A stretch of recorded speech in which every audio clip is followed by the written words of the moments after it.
ಶಾಸಕ ಕಾಶಪ್ಪನವರು. ಸ್ವಾಮೀಜಿಗಳಿಗೆ ಖಾವಿ ಬೇಡವಾಗಿದೆ, ಖಾದಿ ಬೇಕಾಗಿದೆ.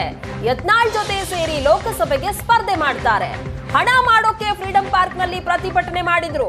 ಡೀಲ್ ಹಣದಲ್ಲೇ ಸ್ವಾಮೀಜಿ ದಾವಣಗೆರೆಯಲ್ಲಿ ಶಿಕ್ಷಣ ಸಂಸ್ಥೆಯನ್ನ ಕಟ್ಟಿದ್ರು ಅಂತ ಜಯ ಮೃತ್ಯುಂಜಯ ಸ್ವಾಮೀಜಿ ವಿರುದ್ಧವಾಗಿ ಕಾಶಪ್ಪನವರು ಈ ರೀತಿ ಆರೋಪ ಮಾಡಿದ್ದಾರೆ.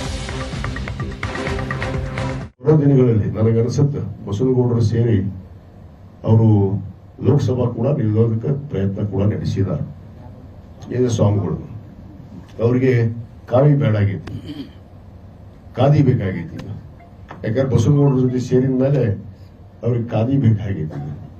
ಆ ವಿಚಾರವಾಗಿ ನಾವು ಅವರ ನಡೆಯನ್ನ ನಾವು ಖಂಡಿಸಿದ್ದೀವಿ.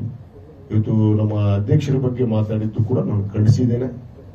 ಇಂಥ ಹೇಳಿಕೆಗಳನ್ನ ಬಸವನಗೌಡರು ನಿಲ್ಲಿಸದೇ ಇದ್ರೆ ಸಮಾಜ ಪಾಠ ಕಲಿಸುತ್ತೆ. ಇಂದೆಲ್ಲ ನಾಳೆ ನಾನು 28ಕ್ಕೆ ಮುಖ್ಯಮಂತ್ರಿ ಆಗ್ತಾರೋ, ಇವ್ರು ಮಾಜಿಯಾಗಿ ಮನೆಯಾಗ ಕುದುರ್ತಾರೋ ಅದನ್ನು ನೋಡಾಕತ್ರಿ. ಜನ ತೋರಿಸ್ತಾರ. ಜನ ಏನು ಸುಮ್ಮನೆ ಕೂತಿಲ್ಲ, ನನ್ನೂ ನೋಡ್ತಾ ಇದಾರೆ, ಅವ್ರನ್ನೂ ನೋಡ್ತಾ ಇದ್ದಾರೆ.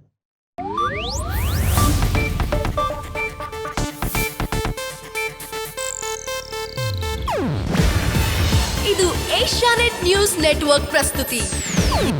ನೀವು ನೋಡ್ತಿದ್ದೀರಾ ಏಷ್ಯಾನೆಟ್ ಸುವರ್ಣ ನ್ಯೂಸ್.